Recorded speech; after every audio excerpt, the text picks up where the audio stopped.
ऐसा शख्स जो पता नहीं क्या सूंघता है और क्या पीता है, उसका दिमाग काम नहीं कर रहा। सलीम साफी साहब को आपने इंटरव्यू दिया, आपने काफ़ी सारी रिजर्वेशंस भी शो की, मसला कहाँ पर आकर खान साहब के साथ आपका खराब? नया पाकिस्तान बनाने आया था, अमीरुल मोमिनीन था, झूठ का पलंदा, फ्रॉड, सारे पैसे खा गया है। फॉरेन फंडिंग केस देख लीजिए, ठीक है जी। और जितना ये जो खर्चा वर्चा करता है, कहाँ से करता है? झूठ बोलता है। ये शख्स पाकिस्तान दुश्मनी और किसी और लॉबी और किसी और एजेंडे पे काम कर रहा था। इसको हटाना बहुत ज़रूरी था। आप 2 महीने में इस गवर्नमेंट को ब्लेम नहीं कर सकते कि जी मौशी हालात ख़राब हो। 2 महीने में इन्होंने किए। किताब बैन भी नहीं है, किताब लिखने वाली उसकी साबका बीवी है और आज भी इधर ये इस्लामाबाद में फिर रही है। आप उसको बैन करते, आप उसको पकड़ते, उसको सू करते।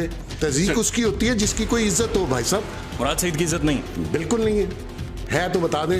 ये वो पुराने वाला धरना नहीं है जिसके पीछे नामालूम थे। यानी 35,000 शल मारे जाएंगे, लोगों को रोका जाए? बिल्कुल रोकना चाहिए। जो भी शरपसंदी करे उसको सख्ती से रोकना चाहिए। आपको जाती गुस्सा है ऐसा? बिल्कुल है। अस्सलाम वालेकुम नाज़रीन, आप सियासत डॉट पी के देख रहे हैं। सोहराब बरकत आपसे मुखातिब है। कुछ दिन पहले आपने एक मंजर देखा होगा, FIA की टीम एक साफ़ी के घर पे छापा मारती है, गन लेकर बाहर आती है और एक प्राइम चैनल ने रिपोर्ट किया कि तकरीबन 1 घंटा वो मुकाबला चलता रहा। मोहसिन जमील बेग साहब हमारे साथ मौजूद है। मोहसिन साहब अस्सलाम वालेकुम। वालेकुम सलाम जी। खैरियत से सर? ठीक है, बहुत शुक्रिया। यहाँ से कितनी दूर है वो घर जहाँ पर ये 1 घंटा मुकाबला चलता रहा? Hardly 10 minutes.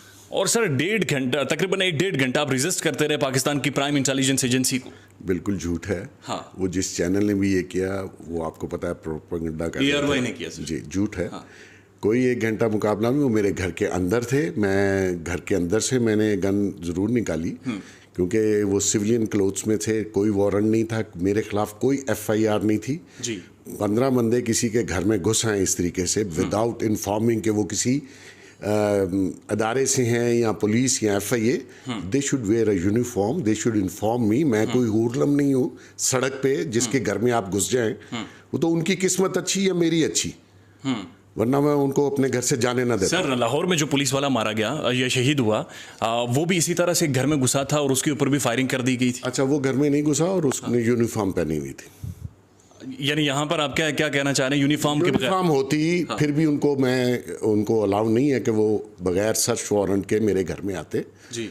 अगर उनके पास मेरा कोई केस था या मेरे खिलाफ कोई केस था तो मुझे अरेस्ट करना यहाँ से कर लेते, ऑफिस से कर लेते, फ़ोन करते, या मैं ना आता, या मैं भाग रहा होता, या मैं मफरूर होता, फिर आप मेरे घर में आते।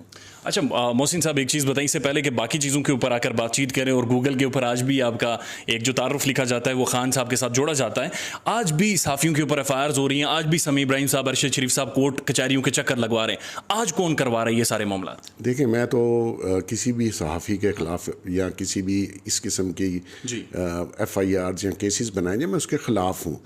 मुझे नहीं पता उनका केस एक्चुअली है क्या, या उन्होंने क्या कुछ कहा गवर्नमेंट के बारे में या किसी और बारे में, या किसी प्राइवेट लोगों ने FIR करवाई या किसी इदारे ने करवाई। आई हैव नो आइडिया, लेकिन मैं समझता हूँ कि नहीं होनी चाहिए जी। और मोहसिन बेग साहब, नामालूम लोगों ने FIRs करवाई हैं। आपका ज़ाहिर है एक बड़ा तजुर्बा है, आप सारे मामलात को बड़ी बगौर जानते हैं। ये नामालूम कौन होते हैं रियासत में? मैं पूछ के बताता हूँ आपको नहीं पता अभी? नहीं।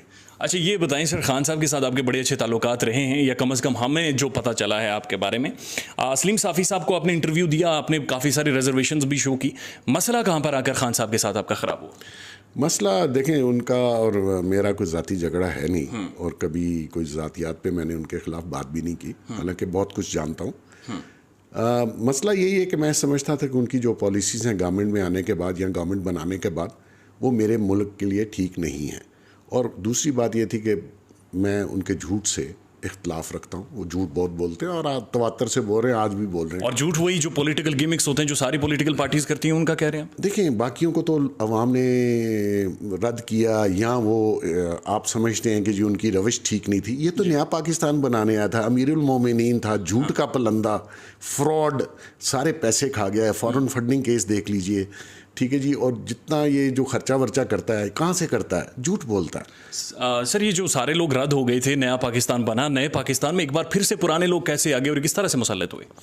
देखिए, यही तो इख्तलाफ है ना जी, कि अगर आप नया पाकिस्तान बनाने आए थे, आपने लोगों को कहा कि मैं स्टेटस को ख़त्म करूँगा, 1 पार्टी सिस्टम जो या 2 पार्टी सिस्टम जो था, मैं एक नई चीज़ लेके आऊँगा। आपका मंशूर अच्छा था जी, लेकिन आपने जैसे ही सरकार बनाई, आप टोटली अपोजिट साइड पे गए।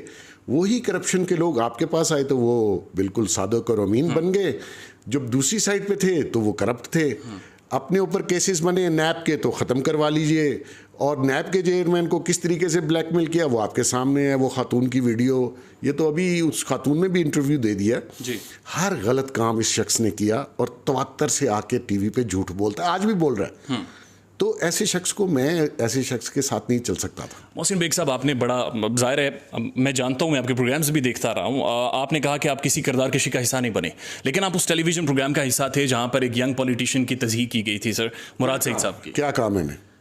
नहीं, आप तो मुस्कुराए थे, आपने इतना कुछ मैंने, आप रिपीट कीजिए ना, मैंने क्या कहा? आपने किताब का हवाला दिया था बुनियादी तौर पर रिहाम खान तो आप समझते हैं कि सर उस किताब का भी हवाला देकर किसी की तस्दीक करना ठीक है? भाई किताब बहन है, किताबों के हवाले तो हम रोज देते हैं, भरी पड़ी हैं किताबें मेरे पास। ये देखें मेरे दफ्तर में। मकसद ये है, मैंने कहा कि वो क्या किस एक्शन में इन्वॉल्व था इसके साथ, मैंने सफ़ा नंबर बताया। किताब बैन भी नहीं है, किताब लिखने वाली उसकी साबका बीवी है और आज भी इधर ये इस्लामाबाद में फिर रही है। आप उसको बैन करते, आप उसको पकड़ते, उसको सू करते, तो मैंने क्या कहा? लेकिन मोहसिन बेग साहब, इतना तज़ीक उसकी होती है जिसकी कोई इज्जत हो। भाई साहब, मुराद सईद की इज्जत नहीं है? बिल्कुल नहीं है तो बता दें। तो तहजीक मैंने कैसे कर दी? मैंने क्या लफ्ज़? इज्जत सर, आप किस तरह से समझते हैं? इज्जत नहीं है, ज़ाहिर आपका एक राय मैटर करती है। इज्जत होती तो उस किताब में जो कुछ लिखा गया था, जाता कोर्ट में, जाता उस औरत के खिलाफ केस करता, कोई हित के इज्जत का दावा करता, कोई क्लेम करता कि जी मेरी इज्जत डैमेज हो गई है, तो खामोश बैठे हुए थे। और मेरे खिलाफ वो केस नहीं था जिसके लिए वो मुझे पकड़ने आए थे। केस बाद में रजिस्टर्ड हुआ है। आप जजमेंट पढ़िए हाई कोर्ट की और एडिशनल सेशन जज साहब की, जिसमें लिखा कि कोई FIR नहीं थी, कोई सर्च वारंट नहीं था, कुछ नहीं था। ये मुझे किडनैप करने आए थे खान साहब के वहाँ पे। वो एक फाशिस्ट जहन का आदमी है, वो किडनैप, ये केस थोड़ी था मुराद सईद वाला। आई थिंक इस मोहसिन बेग साहब, मसला ये है कि आपने काफी लंबा टाइम उनके खान साहब के साथ गुजारा। आपकी कितने अरसे की रफाकत रही? किसको छोड़ दिया उसने? कौन सा दोस्त उसका रह गया? कौन से बच्चे, भाई बहन, यार दोस्त को बताए ना। आप दोस्तों ने फिर पहचाना क्यों नहीं सर, जब वो खान ग्रो कर रहा था पॉलिटिक्स? ऐसा फेक और जाली आदमी जो लबादा उड़े हुए था, अगर मैंने धोखा खाया तो पूरे पाकिस्तान ने धोखा खाया, मैं अकेला तो नहीं हूं। तो ये जितने वोटर सपोर्टर थे सबने धोखा नहीं खाया। क्या किया उसने 3.5 साल में?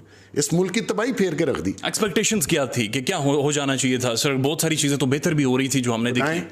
बेहतर रेमिटेंस आ रहा था, हमारा जो डायस्पोरा उसका इंटरेस्ट, इलेक्शन रिफॉर्म्स हो रही थी। बेहतर रेमिटेंस नहीं आया, डॉलर की प्राइस बढ़ गई। जब आप उसको पाकिस्तान रुपीस में कन्वर्ट करते हैं तो पैसे ज्यादा लगते हैं। लेकिन मोहसिन बेग साहब, तादाद उतनी है, डॉलर की तादाद वही है। ये सोल्यूशन था कि इमरान खान को हटाकर ये वाली गवर्नमेंट, एक कोalition गवर्नमेंट यहाँ पर लगा दी जाती, और आज जिस तरफ जा रहा है पाकिस्तान, खदशा जाहिर किया जा रहा है श्रीलंका की तरह डिफॉल्ट ना कर जाए। तो ये 2 महीने में इस गवर्नमेंट ने किया है जो सारे आए। ये 2 महीने का नतीजा कि आप डिफॉल्ट कर जाएंगे। डिफॉल्ट तो आप पहले भी कर रहे थे। और खान साहब ने जो माशी पॉलिसी दी, वो कहाँ, आप 5.8 पे आपको ग्रोथ मिली, आप उसको -1.5 पे ले गए। डॉलर किस प्राइस पे आपको मिला और आप कहाँ तक ले गए? ये शख्स पाकिस्तान दुश्मनी और किसी और लॉबी और किसी और एजेंडे पे काम कर रहा था। इसको हटाना बहुत ज़रूरी था, और जो कि हुआ और बेहतर हुआ। आप 2 महीने में इस गवर्नमेंट को ब्लेम नहीं कर सकते कि जी मौशी हालात खराब हो। 2 महीने में इन्होंने किए। तो मतलब सोचिए ना, आप सवाल करने से पहले खुद सोचें कि आया सारा ब्लेम इस गवर्नमेंट को देना है जिसको अभी 2 महीने पूरे नहीं हुए? नहीं, हम ब्लेम तो नहीं दे रहे, लेकिन एक ओपिनियन तो ज़ाहिर मौजूद है। अगर सर मुल्क 2 महीनों में डिफॉल्ट नहीं कर रहा था, पहले से कर रहा था, तो खान को गिराना, इसकी गवर्नमेंट गिराना क्यों जरूरी था? बचाना है मुल्क को, इसलिए लाए इनको। ये मुल्क दुश्मनी में क्या कर रहा था जो आपको समझ आ रहा है? आपको हिस्ट्री बताएगी क्या कर रहा था। क्योंकि इस वक्त लोगों की आंखों के आगे वो पर्दा भी डला हुआ है। वो कह रहा है कॉन्स्पिरेसी हो गई, फलां हो गई, वो सब झूठ है। कहाँ कॉन्स्पिरेसी? वो जुडिशल कमीशन बन क्यों नहीं रहा? उसकी तहकीकात हो क्यों नहीं? वो कहता है मैं मानूंगा नहीं। वो आप देखिए, वो कहता है इलेक्शन भी अगर हुए और मैं हार गया तो मैं नहीं मानूंगा। अब देखें, ये ऐसा शख्स जो पता नहीं क्या सूंघता है और क्या पीता है, उसका दिमाग काम नहीं कर रहा। वो कहता है मैं इलेक्शन लड़ूंगा, बाय इलेक्शन पंजाब में। इधर से कौमी असम्बली से 131 सीटें छेड़ के भागा हुआ है। ऊपर MNA असम्बली से रिजाइन कर रहे हैं, नीचे वाले इलेक्शन लड़ना चाहते हैं। फर्ज कीजिए इलेक्शन लड़के वापस आते हैं, असम्बली यही होगी ना, फिर आप क्या करेंगे? फिर रिजाइन करेंगे। तो ये शख्स पॉलिटिक्स नहीं जानता, ये किसी और एजेंडे पे था। बस मोहसिन बेग साहब, आखिरी दो मुख्तसरन आपसे सवाल चूँकि मुझे पता है बिजी हैं, मुझे ये बताएं कि पाकिस्तान में जो पॉलिटिशियन आता है या जो इक़्तिदार में आता है, हमें पता है कि वो ज़ाहिर किस तरह से वहाँ पर पहुँचता है, सिर्फ उसमें वोट ही काउंट नहीं होता। आप इससे एग्री करते हैं? बिल्कुल करता हूँ। तो लाने वालों को क्या पता नहीं था कि ये मुल्क दुश्मन है या इसकी पॉलिसीज़ क्या हैं या किसकी माँ पर यहाँ पर लाया जा रहा है? नहीं पता था, इसने धोखा दिया। जब पता चला भाई साहब फारिग हैं और आइंदा भी फारिग ही रहेंगे, अल्लाह ने चाहा तो घर पे ही होगा। इसकी सियासत ना पहले थी ना अब है, ना ये सियासतदान है, ये फाशिस्ट डिज़ाइन वाला है। इसने इंतकाम लिया 3.5 साल लोगों से और अपने करीबी लोगों से भी लिया। मेरे खिलाफ कोई करप्शन नहीं है, मेरे खिलाफ कोई केस नहीं था। 2 साल से ये लगा हुआ था अदारों को, मुझे नोटिस पे नोटिस। ज़ाती खुन्नस है आपके साथ? ज़ाती। मोहसिन बेग साहब, 90s की पॉलिटिक्स को जब मैं पढ़ता हूँ, बीइंग अ पॉलिटिकल साइंस का स्टूडेंट, तो बेनज़ीर भुट्टो को भी सिक्योरिटी रिस्क करार दे दिया गया था। आज आप कह रहे हैं ये फाशिस्ट था, किसी और लॉबी के तहत काम कर रहा था। हम क्यों सबको गद्दार बना रहे हैं? कौन जेन्युइन पाकिस्तानी है जो इस मुल्क के साथ सिंसियर है? देखें, पॉलिसीज़ जो जिस किस्म की आप बनाते हैं और जिससे पाकिस्तान या मजबूत या डैमेज होता है, बेनज़ीर साहिबा के खिलाफ जिन्होंने भी कहा, मैं समझता हूँ गलत था। मैं इसको गद्दार नहीं कह रहा, मैं ये कह रहा हूँ कि ये इस मुल्क की जो भी पॉलिसीज़ बनाई वो इस मुल्क को डैमेज कर गई।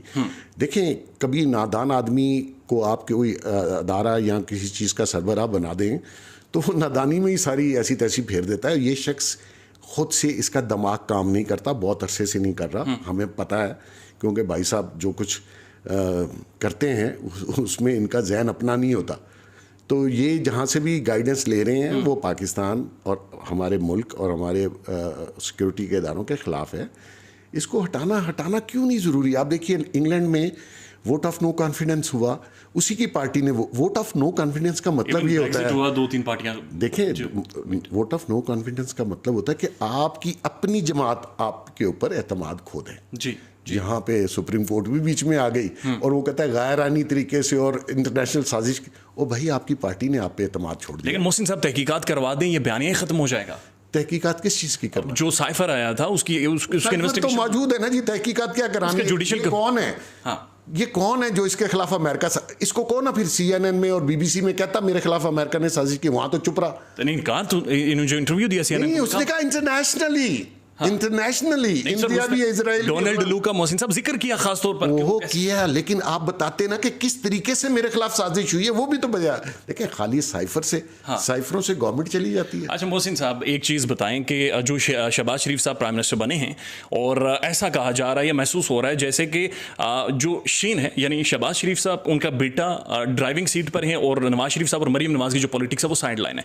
Do you agree with this thesis? Completely जो है प्रोपेगेंडा है।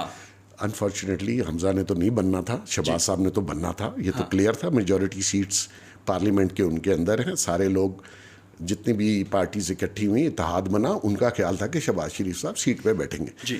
पंजाब में क्योंकि परवेज इलाही साहब ने बनना था, वो लालच में मारे गए, क्योंकि एग्रीमेंट ये था कि जैसे ही आप वोट ऑफ नो कॉन्फिडेंस होगा, गवर्नमेंट बनेगी, विद इन 3 मंथ्स आप लोग इलेक्शन में जाएंगे। परवेज इलाही साहब कहते थे पूरा 1.5 साल मिलना चाहिए। इस चीज़ पे डिसएग्री थे सारे लोग जो इत्तेहादी पार्टीज हैं कि आप अगर सारे ये चाह रहे हैं कि 3 महीने बाद इलेक्शन में, लेकिन लालच की तो ये इंतहा नहीं। परवेज इलाही साहब ने बहुत सियासत खेली और चले गए 1.5 साल लेने इमरान खान के पास, वरना वो आज चीफ मिनिस्टर होते, हमजा ना होता। जब वो भाग गए तो उस वक्त इमरजेंसी में सबसे बेहतर कैंडिडेट जो था अपोजिशन लीडर पंजाब असेंबली में, वो हमजा था, वरना हमजा का चीफ मिनिस्टर बनने का कोई इरादा नहीं था। This is the reason. Sir, Mohsin Baig साहब, वन लास्ट क्वेश्चन। पाकिस्तान के हालात जिस तरफ इस वक्त जा रहे गैर मामूली हालात हैं, एक बेयकीनी बहुत ज़्यादा अनसर्टेनिटी बहुत ज़्यादा रिपोर्ट हो रही है, इसकी क्या वजह? सो आप आने वाले 6 माह में इलेक्शंस होते देख रहे हैं, ये हुकूमत साल पूरा करेगी अपना? देखें, हुकूमत टेन्योर पूरा करेगी, बेयकीनी बिल्कुल है। वो उसकी वजह यह है कि जब तक पॉलिटिकल स्टेबिलिटी आप इस मुल्क में नहीं लाते, आप सारे लोग कह रहे हैं इलेक्शन, इमरान खान के कहने पर आप बता दें कि इलेक्शन सोल्यूशन है। इलेक्शन में ये बंदा जो कह रहा है इलेक्शन करवा दो, इसकी अपनी गवर्नमेंट थी, इलेक्शन करवा लेता। इतना चिमट गया, बेइज्जती से गया, जलील और ख्वार होके गया। ये इलेक्शन उस वक्त तो तसम्बली तोड़ के करवा सकता था। अब अगर ये सोचता है कि मैं इलेक्शन कराऊंगा, या इवन जो नवाज शरीफ साहब की पार्टी है या जरदारी साहब हैं, किसी को 2/3 मेजॉरिटी नहीं मिलनी। देखें, इस वक्त पोलराइजेशन बहुत ज़्यादा है, लिहाजा जब भी जो भी गवर्नमेंट आएगी इलेक्शन होने के बाद मखलूत होगी। अगर ये शख्स हारता है तो इसने फिर सड़कों पे होना, तो इलेक्शन कराने की जरूरत है, इसको सड़कों पे फिरने दो। अब तो वो सड़कों पे फिरने जोगा भी नहीं रहा, क्योंकि जो उसके हालात थे वो उसको पता चल गए कि मेरी औकात यही थी। ये वो पुराने वाला धरना नहीं है जिसके पीछे नामालूम थे। यानी 35,000 शहर शल मारे जाएंगे, लोगों को रोका जाएगा। बिल्कुल रोकना चाहिए, जो भी शरपसंदी करे उसको सख्ती से रोकना चाहिए, क्योंकि इस शख्स ने किसी के साथ रियायत नहीं की, इसके साथ भी रियायत नहीं होगी। आपको जाती गुस्सा है ऐसा? बिल्कुल है। आप बताएं, नहीं होना चाहिए? आपके घर में 15 बसें घुस जाएं, आपकी माँ बहन बेटियां नहीं है कि आप किसी के घर में घुस के उनको ज़दोको भी करें और उठाने की कोशिश करके ले जाएं और मुझे भी नामालूम बना दें? तो आप क्या, मैं कोई इतना गया गुजरा आदमी तो नहीं हूँ कि मैं गुस्सा भी ना करूँ इस पर? हमारा ही माल खाए, हमारे ही बलबोते पे सियासत करे और हम ही आंखें दिखाए, ये इसकी औकात क्या है? बहुत शुक्रिया। इसकी इनकम क्या है? बहुत शुक्रिया मोहसिन बेग साहब। एक बात जिस पर आप डिसएग्री नहीं कर सकते कि घर के अंदर घुस जाएं जहां पर माँ बेटियां मौजूद हों और आप एक शख्स को ना मालूम बनाने की कोशिश की जाए, कोई भी गवर्नमेंट हो, ये फाशिस्ट प्रोपेगेंडा है, ये फाशिस्ट इकदाम हैं। अपना ख्याल रखिएगा और हमारे चैनल का भी अल्लाह हाफिज़।